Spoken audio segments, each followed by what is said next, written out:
যেই হযরতে আলী ঘরের ভিতরে ঢুকে গেলেন, হযরতে ওমর বাতিটা নিভিয়ে দিলেন। বাতি নিভিয়ে দিলেন। হযরত আলী বলছে, এ আপনার কেমন ব্যবহার? আরে মেহমান আসলে তো আলো জ্বালায়, আর আপনি আলো নিভিয়ে দিলেন। খলিফা ওমর রাদিয়াল্লাহু তাআলা আনহু বললেন, হে আলী, আমি সরকারি টাকার বাতি জ্বালিয়ে, তেলের বাতি জ্বালিয়ে আমি সরকারি কাজগুলো করছিলাম, কিন্তু তুমি তো এসেছো আমার সঙ্গে ব্যক্তিগতভাবে কথা বলবে, তাই তখন সরকারি বাতি জ্বলতে পারে না। কারণ আমি যদি সরকারি আলোয় তোমার সঙ্গে ব্যক্তিগতভাবে দেখা করে কথা বলি, জনগণের হক মারার কৈফিয়ত দিতে হবে, তাই সরকারি টাকার তেলের বাতি আমি নিভিয়ে দিয়েছি। এখন সরকারি মাল মানে জনগণের মাল মানেই তো নিজের মায়ের দুধের চাইতেও পবিত্র মনে হয়, মাতৃদুগ্ধের চেয়েও পবিত্র মনে করেন অনেকে। তবে এর চরম মূল্য একদিন দিতেই হবে। আসুন, আমি বলতে চাচ্ছিলাম, মসজিদ সুন্দর হবে, মসজিদে হেদায়েত থাকবে না। জোরে জোরে মসজিদে কথাবার্তা হবে। মসজিদের কত গুরুত্ব জানেন? এই মসজিদের মোতাওয়াল্লি বলেন, সেক্রেটারি বলেন, দাতা বলেন, যারা মসজিদের সহযোগিতা করেন, কিয়ামতের মাঠে আল্লাহ মিজানের পাল্লা দিয়ে নেকি আর গুনাহ ওজন করবেন। এখন হাদিস পাকে এসেছে, একজন মানুষের নেকির পাল্লা খুব হালকা হয়ে গেছে আর গুনার পাল্লা একদম ঝুঁকে গেছে, বিশাল। এখন তার উপায় নেই, জাহান্নামে যেতে হবে। যেই ওই ব্যক্তির নেকির পাল্লা হালকার, গুনার পাল্লা ঝুঁকে গেছে, সঙ্গে সঙ্গে তার মিজানের পাল্লার ধারে একটা মসজিদ গিয়ে বসে পড়বে। বলুন না সুবহানাল্লাহ। তার নেকির পাল্লার ধারে একটা মসজিদ চলে যাবে।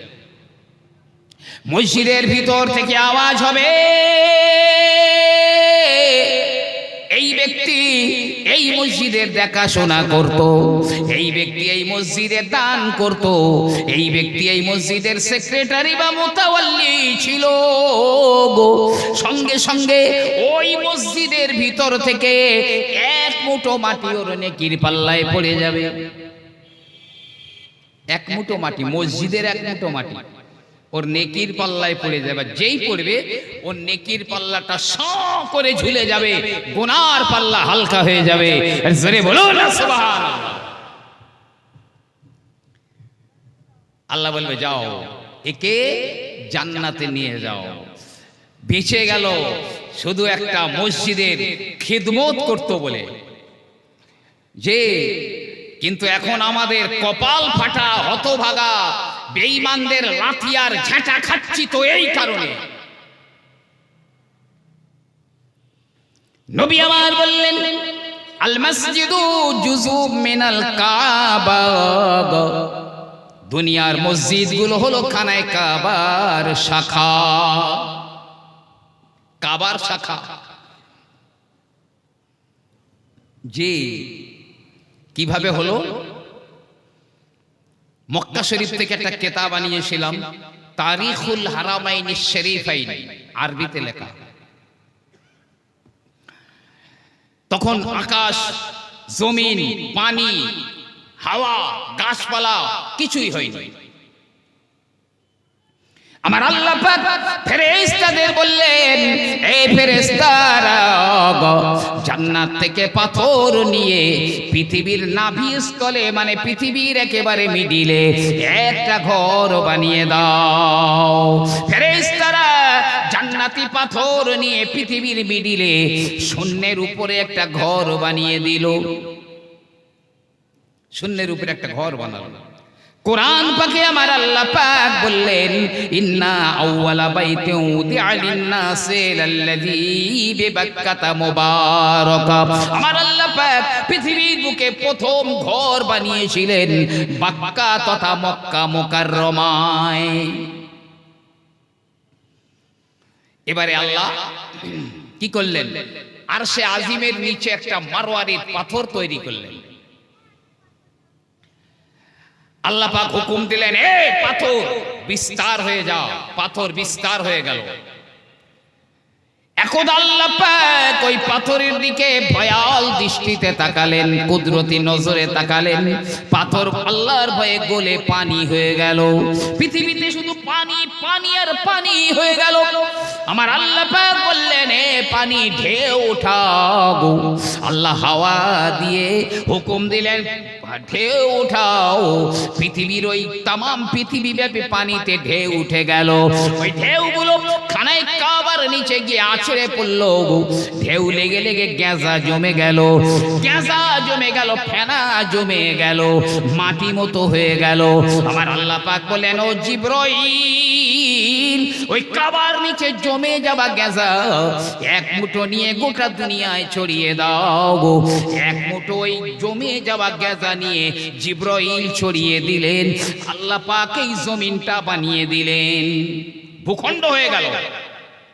জান্নাত থেকে যতগুলো পাথর আনা হয়েছিল কাবা বানাবার জন্য, একটা পাথর বেশি হলো, কাবায় লাগেনি। একটা পাথর কাবায় লাগলো না, বেশি হয়ে গেল। ওই পাথরটা কাঁদে, শিশু বাচ্চারা যেমন কাঁদে, ওই পাথরটা তেমন করে কাঁদে।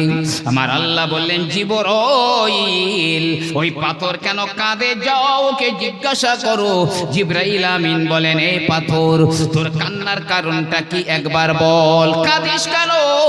পাথর বলে, জিবরাইল, যদিও আমি জান্নাতি পাথর, তারপরেও বলি আমি আল্লাহর ঘরে লাগতে পারলাম না, এই জন্যেই আমি কাঁদি। আমি আল্লাহর ঘরে লাগতে পারলাম না। আপনার অন্তর কোনোদিন কেঁদেছে? আমার শ্রম, আমার অর্থ, আমার টাকা পয়সা আল্লাহর ঘরে লাগলো না, আফসোস হয়েছে কোনোদিন? আল্লাহর জান্নাতটা অত সহজ নাকি সরকারি মাল? লাইন দিলেই পেয়ে যাব। পাথর কাঁদছে, আমি কাঁদছি শুধু এই জন্যে যে আমি আল্লাহর ঘরে লাগতে পারলাম না, এই জন্যে কাঁদছি। জিবরিল আমিন আল্লাহকে বললেন, আল্লাহ পাক, পাথরের কান্নার কারণ হলো এই। আমার আল্লাহ বলেন, ও জিবরাইল, পাথরটাকে গুঁড়ো করে দাও, চূর্ণ বিচূর্ণ করে দাও। জিবরিল আমিন আলাইহিস সালাম টানার ঝাপটা মেরে দিয়েছেন, পাথরটা চূর চূর হয়ে গেল। এবার আমার আল্লাহ বলেন, ও জিবরাইল, ওই পাথরের কুচিগুলো নিয়ে পৃথিবীর জমিনে ছড়িয়ে দাও। আমরা যেমন পাটের দানা ছড়াই, এমন করে জিবরাইল পৃথিবীর জমিনে পাথর কুচিগুলো ছড়িয়ে দিলেন। নবী আমার বললেন, ওই পাথরের কুচি যেখানে একটা পড়েছে, ওই জায়গায় কালে কালে একটা মসজিদ তৈরি হয়েছে। যদি আটলান্টিক মহাসাগরের মাঝখানে কোনো পাথরের কুচি পড়ে থাকে, কালে কালে ওখানে চর জমে যাবে, জনবসতি গড়ে উঠবে, সেখানেও একটা মসজিদ তৈরি হবে। এই জন্য নবী বলেছেন, আল মসজিদু জুজউম মিনাল কাবা। দুনিয়ার মসজিদগুলো খানায় কাবার ব্রাঞ্চ বা খানায় কাবার শাখা। ওই কাবা তৈরি করার 40 বছর পরে আল্লাহ মসজিদুল আকসা, বাইতুল মুকাদ্দাস ফেরেশতাদের দিয়ে বানিয়েছিলেন। সর্বপ্রথমে ফেরেশতাদের দিয়ে বানিয়েছিলেন। ইসরাইল হয়তো কিছু রক্ত নিতে পারবে, কিছু প্রাণ নিতে পারবে হয়তো, তবে সেটা আমার আল্লাহর হুকুমে, ওরা পারবে না। যে আর বাইতুল মুকাদ্দাসের বিজয় পৃথিবীর কোন জমিদারের বাচ্চা আটকে রাখতে পারবে না। মনে রেখে দেন কথাটা অবশ্যই। এই মসজিদ হলো খানায় কাবার শাখা বা ব্রাঞ্চ। আল্লাহ আল্লামা রুহুল আমিন রহমাতুল্লাহ আলাইহি তার একটা কথা বলবো, তবে তার আগে একটা কথা বলি শোনেন। নবীর একটা হাদিস শোনাই। আল্লাহ নবী বললেন, লা দীনা লিমান লা সালাতা লাহু, ওই লোকের কোনো ধর্ম নাই, ওই ব্যক্তির কোনো ধর্ম নাই যার নামাজ নাই, তার কোনো ধর্ম নেই। অন্য রিওয়ায়াতে আল্লাহর নবী বলেন, লা সাহাবুন লিমান লা সালাতা লাহু, ইসলাম ধর্মের মধ্যে তার কোনো অংশ নাই যার নামাজ নাই। ইসলাম ধর্মের মধ্যে কোনো অংশ নাই তার যার নামাজ নাই। জি নবী আমার, বিশ্ব নবী আমার বলেন, নামাজ হলো ইসলামের অন্যতম একটা স্তম্ভ। যে নামাজ পড়লো ইসলামের ওই পিলিয়ারটা সে মজবুত করে রাখলো, আর যে নামাজ পড়লো না সে ওই ইসলামের অন্যতম পিলিয়ারকে ভেঙে গুঁড়িয়ে দিল, ইসলাম ধর্মটাকেই গুঁড়িয়ে দিল। আল্লাহ সিনি মতো দেখবে। প্রিয় নবী আমার বলেন, লাকাদ হামামতু আন আমুরা ফিতিয়াতি ইলাখির, নবী আমার বললেন, আমার বড় ইচ্ছা হয় মুয়াজ্জিনকে বলি, মুয়াজ্জিন আজান দাও গো। কিছু জোয়ান ছেলেদেরকে বলি, তোমরা শুকনো কাঠ জোগাড় করে আনো। মুয়াজ্জিনের আজান শুনে যারা নামাজ পড়তে এলো না, মুয়াজ্জিনের আজানে যারা এলো না, আমি নবী আমার বড় ইচ্ছা হয় ওই কাঠ দিয়ে ওদের ঘর বাড়িগুলো পুড়িয়ে সারখার করে দিই। তবে ওদের বাড়ি শিশুরা রয়েছে, নারীরা রয়েছে, এই কারণে আমি নবী ওদের ঘরগুলো পুড়িয়ে দিতে পারলাম না।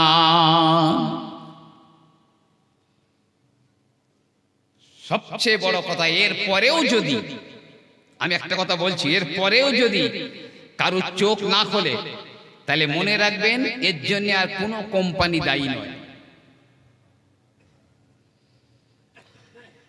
একজন ব্যক্তি, আমি একটা উর্দু বই পড়েছিলাম, হেকা এতু কা গল দস্তা বইটার নাম, উর্দুতে লেখা।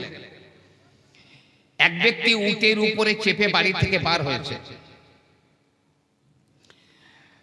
ধরেন পলিরহাট পর্যন্ত গিয়েছে, আমি একটা বুঝবার জন্য বলছি। তো ওখানে গিয়ে আর একটা লোকের সঙ্গে দেখা হলো। তো ওই লোকটা বলছে, ভাই যাচ্ছ কোথায়? কোথায় যাবে? তো বলছে, ভাই আমি একটু বগদাদ শরীফে যাব, বগদাদ শরীফে। তো বলছে, আরে আমিও তো যাব বগদাদে। ভাই তুমি বগদাদে যাচ্ছ, তো আমিও তো যাব। তা তুমি যদি হুকুম দাও, অনুমতি দাও, তাহলে আমি একটু তোমার সঙ্গে যেতে পারি। তো এই লোকটা বলছে, ভাই তোমার তো উট আছে, তুই তো আমার ঘরে বসে যাবি নি, বরং চল দুজনা একসঙ্গে একটু কথা বলতে বলতে যাবো, পথ আগিয়ে যাবে, কষ্ট কম হবে, চল যাই। এখন এই দুজনায় যাচ্ছে, দুজনা যাচ্ছে, একদিন পার হয়ে গেছে। একদিন যাবার পরে ওই দ্বিতীয় লোকটা বলছে, ভাই আমি আর তোর সঙ্গে যাব না। কেন যাবিনি? আমি কি করেছি তোর? বলছে, তুই আমার চিনতে পেরেছিস ভাই? বলছে, না তো। বলছে, আমি হচ্ছি ইবলিস। ও তুই ইবলিস? হ্যাঁ। তা তুই বললি ভাই আমার একটু সঙ্গে নাও, তোকে সঙ্গে নিলাম, তা আমি কি অপরাধ করেছি তুই আমার সঙ্গে যাবি না? ইবলিস বলে, ভাই শোন, আমি আমার আল্লাহ রাব্বুল আলামিনের 6 অথবা 7 লক্ষ বছর আমি ইবাদত করেছিলাম। 6 থেকে 7 লক্ষ বছর প্রতি আসমানে আসমানে 1000 বছর করে ইবাদত করেছিল। আল্লাহ খুশি হয়ে তার আরশে আজিমের কাছে নিয়ে গিয়েছিল। ফেরেশতাদের মুআল্লিম বানিয়ে দিয়েছিলেন আল্লাহ। জান্নাতের ভিতরে ইবলিসের জন্য নূরের মেম্বার তৈরি হতো, ওয়াজ করত আর ফেরেশতারা শ্রোতা হয়ে শুনত। ইবলিস শয়তান বলে, ভাই রে 6 অথবা 7 লক্ষ বছর আমি আল্লাহ পাকের ইবাদত বন্দেগী করেছিলাম, কিন্তু না না না, আল্লাহর হুকুমের একটা সাজদা আমি দিই না। আল্লাহ বলেছিলেন উসজুদু লি আদম, আদমকে সামনে রেখে আলীকে সাজদা দাও। তামাম ফেরেশতারা সাজদা করে দিয়েছিল, কিন্তু আমি একা সাজদা দেইনি। আল্লাহর হুকুমের একটা সাজদা না দেওয়ার কারণে আমার 6 অথবা 7 লক্ষ বছরের ইবাদত বরবাদ হয়ে গেল। আমি লানত প্রাপ্ত মালউন হয়ে গেলাম, আমি মারদুদ শয়তান জাহান্নামী হয়ে গেলাম, একটা আল্লাহর হুকুমের সাজদা না দেওয়ার জন্য। আর তোর সঙ্গে যে ভাই আমি এই একদিন থাকলাম, তা তোর উপরে আল্লাহ 5 ওয়াক্তের নামাজ ফরজ করে দিয়েছেন। সুন্নত নামাজগুলো ছেড়ে দেন, এখন নফল নামাজগুলো ছেড়ে দেন, বেতেরের নামাজ এখন ছেড়ে দেন, এখন ছেড়ে দেন আপাতত। ফজরে 2 রাকাত ফরজ, জোহরে 4 রাকাত ফরজ, আসরে 4 রাকাত, মাগরিবে 3 রাকাত, এশায় 4 রাকাত। এই ফরজ নামাজগুলোই একদিনে তুই 34টা আল্লাহর হুকুমের সাজদা দিসনি। তুই একদিনে আল্লাহর হুকুমের 34টা সাজদা দিসনি। তা আমি 6-7 লক্ষ বছর ইবাদত করার পর একটা না দিয়ে যদি আমার ঘাড়ে এই গজব আর বাস পড়ে, তা তুই একদিনে 34টা দিসনি, না জানি তোর ঘাড়ে আল্লাহ কি রকম গজব দেবেন। বলে ভাই, আমি যদি এখন তোর সঙ্গে যাই আর আল্লাহ যদি সেই গজবের বোমা তোর ঘাড়ে ফেলে, তা তুই তো যাবি খানে খারাপে, আর তোর পাশে থাকবার জন্য আমি একবার গিয়েছিলাম, আবার ফের আর একবার ধ্বংস হয়ে যাব। ইন্নী আখাফুল্লাহ, আমি আল্লাহকে ভয় করি। ভাই তুই যে, আমি তোর সঙ্গে যাব না, তুই আলাদা, আমি অন্য পথ দিয়ে যাচ্ছি। বেনামাজির আশেপাশে ইবলিস শয়তান পর্যন্ত থাকতে ভয় পায়। জি হ্যাঁ, ইবলিসকে যখন আমার আল্লাহ রাব্বুল আলামিন জমিনে নামিয়ে দিয়েছিলেন, আল্লামা রুহুল আমিন রাহমাতুল্লাহি আলাইহি এক পারার প্রথম পারার তাফসীরের মধ্যে লেখেন, ওই আয়াতের ওয়াইজ কুলনা লিল মালাইকাতি ইসজুদু লিআদম, এই আয়াতের ব্যাখ্যায় হুজুর লেখেন, ইবলিস যখন জমিনের উপরে পড়ে গেল, ইবলিস আল্লাহকে বলেছিল, আল্লাহ পাক তুমি তো আমাকে জমিনে নামিয়ে দিয়েছো, আল্লাহ গো আমার একটা ঘর দাও গো, আমার একটা ঘর দাও গো, আমার একটা ধর্মসভা দাও গো। ইবলিস যখন বলল, আল্লাহ পাক বললেন, রাস্তার সঙ্গম স্থল, এক জায়গায় 3 মাথা 4 মাথা, মানে একটা রাস্তা আর একটা রাস্তায় গিয়ে জুড়ে গিয়েছে। এই রাস্তার সঙ্গম স্থানটা হলো তোর ঘর, আর গোসলখানা হাম্মামখানা এটা হলো তোর ঘর। এই দুটো জায়গা মনে রাখুন। ইবলিস শয়তানের ঘর হলো ওই যেখানে এক রাস্তার সঙ্গে আর একটা রাস্তা জুড়ে গেছে, চৌমাথা তেমাথা শয়তানের থাকবার ঘর, আর হাম্মামখানা গোসলখানা। ইবলিস বল, আল্লাহ আমার একটা মসজিদ আর ধর্মসভা দাও। আল্লাহ পাক বললেন, বাজার হলো তোর মসজিদ আর বাজার হলো তোর ধর্মসভা। দুনিয়ার সবচাইতে নবী পাক বলছেন ভালো জায়গা হলো মসজিদ, নিকৃষ্ট জায়গা হলো বাজার। কাজ মিটে গেল, চলে যাও। যে দোয়া পড়ার কথা সে দোয়া বলো, পাহাড় পাহাড় পরিমাণ বাজার থেকে নেকি বাড়ি নিয়ে যেতে পারবে। শুধু বাজার সওদা নয়, পাহাড় পাহাড় পরিমাণ নেকিও নিয়ে যেতে পারবে। তাহলে ইবলিসের মসজিদ আর ধর্মসভা হলো বাজার। এখন কোন মানুষ মসজিদে যাবে, ধর্মসভায় আসবে, ধর্মসভায় টাকা পয়সা দিয়ে ধর্মসভা করবে, ইবলিস চায়? হারগিজ চায় না। ইবলিস বলে, ওরে ওই আদমের জন্য আমি শয়তান হয়েছি, আমি আর আমার সঙ্গীরা জাহান্নামে যাব, আর আদম আর আদমের সন্তানেরা জাহান্নামে যাবে। এমন কাজ করাবো জান্নাতে যাওয়ার কপালে মাথায় উঠে যাবে, আমার সঙ্গে জাহান্নামে নিয়ে যাব। এই জন্যই তো বলে ধর্মসভা দিয়ে কি হবে, ওকে টাকা দিতে পারবো না, 17 দলের খেলা দে দোয়ান। আমি নিজেই জানি। আমি তখন ছাত্র। তা আমাদের মাদ্রাসার ইসালে সওয়াব হতো, তো গ্রামে গ্রামে আমরা কালেকশন করতে যেতাম। আমার খুব ভালো মনে আছে, কালেকশন করতে যেতাম ওই ইসালে সওয়াবের জন্য। জি, তাই একজনের আল্লাহ এত বড় লোক করেছে, দেয়ালগুলো এইরকম মোটা মোটা, কলকাতা থেকে বাইজি এনে আনন্দ করত। আর ভাদ্র মাসে মা বোনেরা লেপ কাঁথা রোদে দেয়, সে টাকা রোদে দিত। তার বাড়ি গিয়ে চাঁদা চাইলে বলে, জলসার জন্য আসিসনি, ইসালে সওয়াবের জন্য আমি তো চাঁদা দেইনি, যদি গান টান হয় বলিস, আমি চাঁদা দেবো। আল্লাহ বলে, তোর ঘাড়ে দুপুরে বাস ফেলবো। আমার নিয়ামত পেয়ে তুই নাশুকরি করছিস। সেই লোকটা জানেন, যখন মরে গেল, আর মরবার আগে তার ঘরের আলমারি, দরজা, জানালা, জি, খাট, পালঙ্গ সব বিক্রি হয়ে গেছে। আর মরে যাওয়ার পরে কাফন কেনার টাকা ছিল না, লোকের কাছে ভিক্ষা করে টাকা পয়সা নিয়ে তার কাফন দিতে হয়েছে। জমিদার একদিন বলেছিল, ধর্ম সবাই চাঁদা দেই না, খেলা গান হলে বলিস চাঁদা দেব। আল্লাহ কিভাবে তার ধ্বংস করে দিয়েছে দেখেছেন?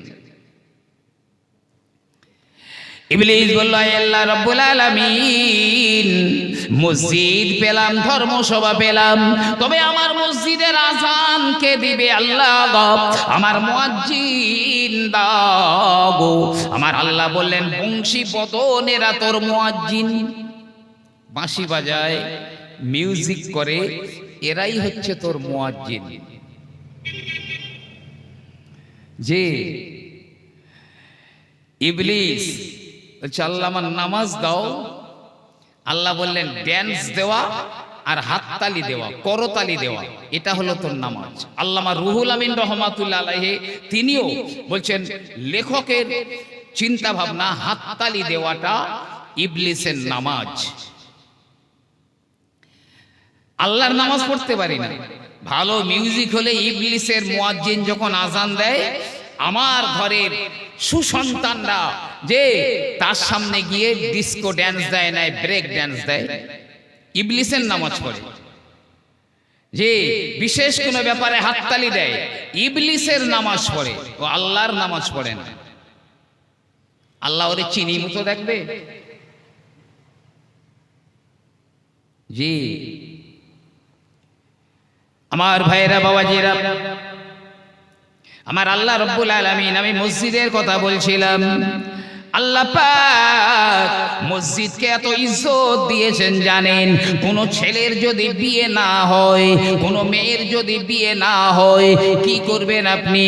মাওলানা তারিক জামিল সাহেব লিখছেন কি জানেন? কোন ছেলের বিয়ে হয় না, ও যদি প্রতিদিন মসজিদে গিয়ে ঝাড়ু দিয়ে দেয়, ঝাড় দিয়ে দেয়, অতি শিগগিরই আমার আল্লাহ পাক তার একটা নেককার স্ত্রী দান করবে। শুধু মসজিদ যদি ঝাড় দিয়ে দেয়, পরিষ্কার করে দেয়, কোন মেয়ের বিয়ে হচ্ছে না, তো মেয়েটা তার ভাইকে বলছে, ভাই আমি তো এখন মসজিদে উঠতে পারি না, তা আমার হয়ে তুমি একটু ভাই মসজিদটা ঝাড় দিয়ে দাও। বোনের হয়ে ভাই যদি মসজিদ ঝাড় দিয়ে দেয়, তাহলে অতি শিগগিরই আল্লাহ ওই মেয়েটাকে নেককার একটা স্বামী দান করবেন, নেককার স্বামী দান করবেন। এই জন্য আল্লাহর নবী বললেন, মান বানা মসজিদান লিল্লাহি বানাল্লাহু লাহু বাইতান ফিল জান্নাহ। কেউ যদি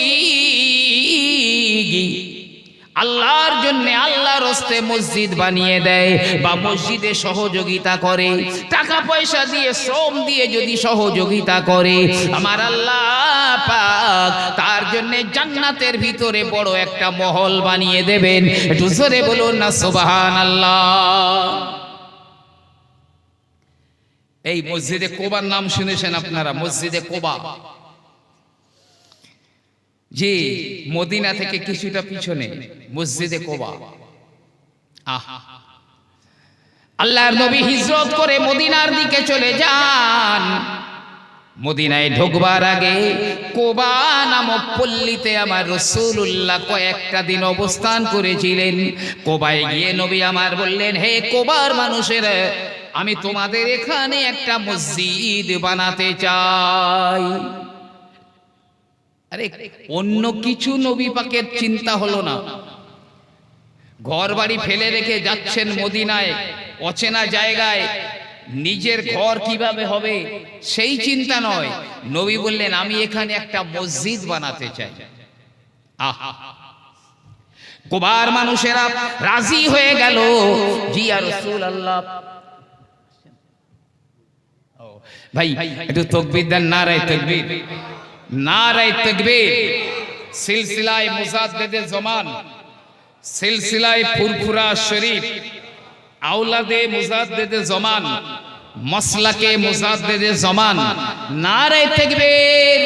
ভাইজান বিদায় নিলাম। আসসালামু আলাইকুম। খুব মহব্বতে উচ্চ আওয়াজে দরুদ আল্লাহুম্মা সাল্লি আলা